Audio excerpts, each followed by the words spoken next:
Salut, je m'appelle Zoltan et aujourd'hui je vais vous présenter une émission sur la bande dessinée Sermilik. Mais d'abord, je vous présente ma critique de cette BD. Pour réaliser Sermilik, Simon Hureau, l'auteur, va aller à la rencontre de son personnage principal, Max Oliber, en Groenland, pendant 2 semaines pour mieux connaître son mode de vie et lui-même. Aujourd'hui, Max a 50 ans et vit comme n'importe quel autre Inuit et sait que la vie tient à des détails. Sorti en 2022, Sermilik a reçu le prix Ouest France Quai de Bulle. Simon Hureau écrit des carnets de voyage et des BD. Pour le coup, Sermilik, c'est les deux en même temps. Max, un jeune homme qui envisageait de devenir médecin, voit une photo d'un chasseur inuit dans un livre et a un déclic. C'est ça qu'il va faire. Quelque temps plus tard, il débarque au Groenland en connaissant 2 mots de la langue. Pinartusut, Inurusupa. Je veux vivre comme un chasseur. Il va donc apprendre le mode de vie inuit, partir chasser, manger le phoque et le poisson et nourrir ses chiens de traîneau. Un jour, il va rencontrer une femme et ils vont se marier. Quand Max rapporte des peaux de phoque, sa femme fait le travail traditionnel des femmes inuites. Travailler les peaux pour pouvoir les vendre. Mieux une peau est travaillée, plus cher elle se vend. Je vous invite maintenant à découvrir notre première chronique avec Amir. Merci de m'avoir donné la parole. Moi, je vais vous parler du Groenland et ses grands explorateurs.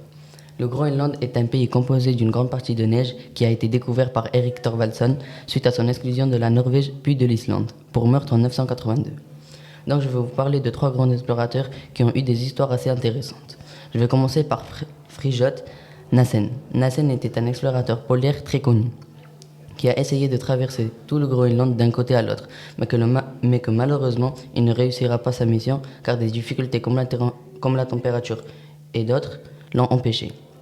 Maintenant, je vais vous parler de Paul-Émile Victor, autrement dit PEV. PEV est très connu car c'était un explorateur polaire scientifique qui avait fait ses premières expéditions au Groenland, avec son célèbre compagnon Jean-Baptiste Charcot. Les deux sont partis dans une mission dirigée par PEV nommée Expédition polaire française, qui consiste à 150 expéditions en Arctique et en Antarctique.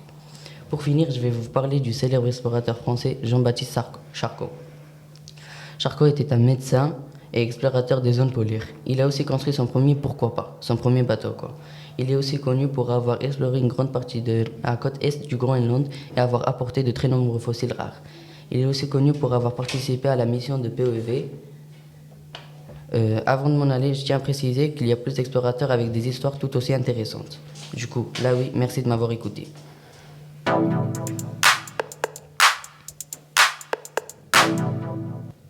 Merci Amir, je ne savais pas qu'il y avait tant de gens qui avaient exploré le Groenland. Emilia va maintenant nous parler de la géographie de Sermilik. À toi Emilia. Bonjour mes chers auditeurs, comme on se retrouve aujourd'hui, nous allons découvrir où se passe la BD Sermilik. Elle se déroule en Arctique et non pas en Antarctique. L'Arctique est un océan quasi entouré de terre, alors que l'Antarctique c'est tout l'inverse. Et ce sont des opposés terrestres. Mais bref, vous avez capté. Maintenant, passons aux choses sérieuses. Elle se passe en Arctique, oui, mais plus précisément à Sermilik. Vous vous demandez sûrement où c'est et ce que c'est, ou peut-être pas. Mais je vais quand même vous le dire. Sermilik est la plus vaste vallée d'eau qu'on appelle aussi fjord, située dans le sud-ouest du Groenland. Et j'ai pas oublié, les habitants de la région sont appelés Sermilites, ce qui veut dire le peuple de Sermilik. C'est plutôt logique. Vers la fin du 19e siècle, Fridtjof Nansen, que Amir vous a présenté, et des explorateurs font la découverte d'une population qui est restée isolée pendant plusieurs siècles. Mais pour l'instant, on ne sait toujours pas comment s'appelle ce peuple. Merci à vous, au revoir.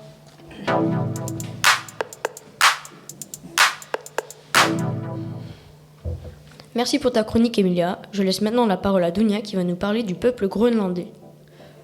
Me voilà, je vais donc vous parler des Inuits. Les Inuits sont plus de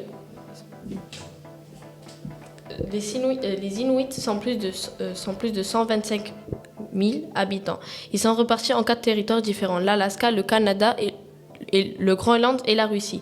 On peut les appeler de façon différente. Des Esquimaux qui signifient mangeurs de viande crue dans la langue des Indiens Algonquin, et Inuit qui signifie les hommes. Mais leur nom officiel est Inuit.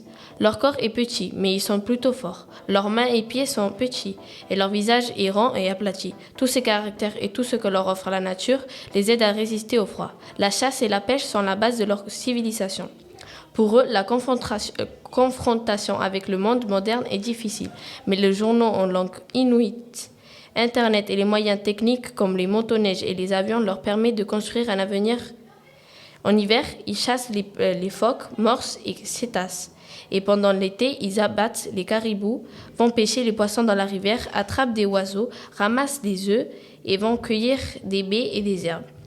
Ils font parfois des mariages arrangés pour rester ensemble, mais l'échange de conjoints et l'adoption d'un enfant peuvent aussi être faits. D'ailleurs, les enfants sont traités avec douceur et patience. Se mettre en colère à cause d'un geste impulsif et honteux. La langue des Inuits a été parlée sans jamais être écrite jusqu'au XVIIIe et XIXe siècle. C'est une langue qui a beaucoup de mots pour parler de la nature. Il n'y a pas qu'un seul alphabet dans leur langage, mais il y en a 3. Le cyrillique en Russie, le roman dans les pays occidentaux et une écriture particulière, les signes de syllabiques, créés par un prêtre canadien.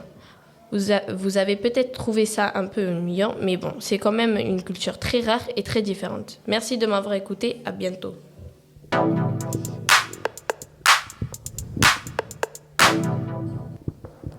Merci Dunia, je savais pas que les Inuits étaient autre part qu'en Groenland. Maintenant, Léo va nous présenter une chronique sur une fake news plutôt surprenante. Les Inuits ont 50 mots pour décrire la neige. Donc dis-nous Léo, comment cette histoire est arrivée ? Merci Zoltan. Donc cette histoire a commencé lorsqu'un anthropologue dénommé Franz Boas a commencé à faire des recherches sur les Inuits, et plus précisément sur leur langue. Après ça, il va publier un livre, et dedans, il va expliquer que les Inuits ont plusieurs mots pour décrire la neige. Aput, la neige sur le sol, Kana, la neige qui tombe, Piksirpok, la neige qui glisse, et Kimusuk, congère de neige. Mais, après sa publication, quelqu'un connaissait bien les travaux de Franz Boas. Je parle du linguiste Benjamin Lee Whorf, qui, pour se rendre intéressant, va romancer les travaux de Franz Boas pour argumenter une de ses fausses idées. Bref, juste après, à cause de lui, l'histoire des mots de neige, version truquée, se propage dans les manuels. 30 ans plus tard, le nombre passe de 4 à 50, pour vous dire l'effet téléphone arabe.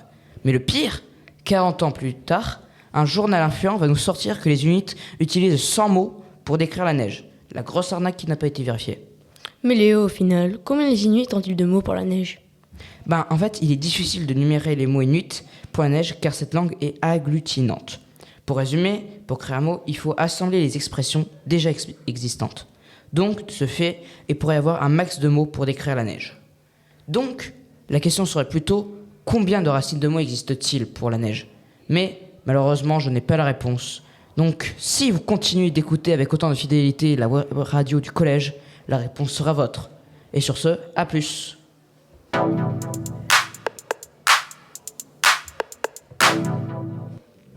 Bon, je pense qu'on retiendra qu'il n'y a pas tant de mots que ça pour décrire la neige. Merci Léo, j'en ai appris sur la langue des Inuits.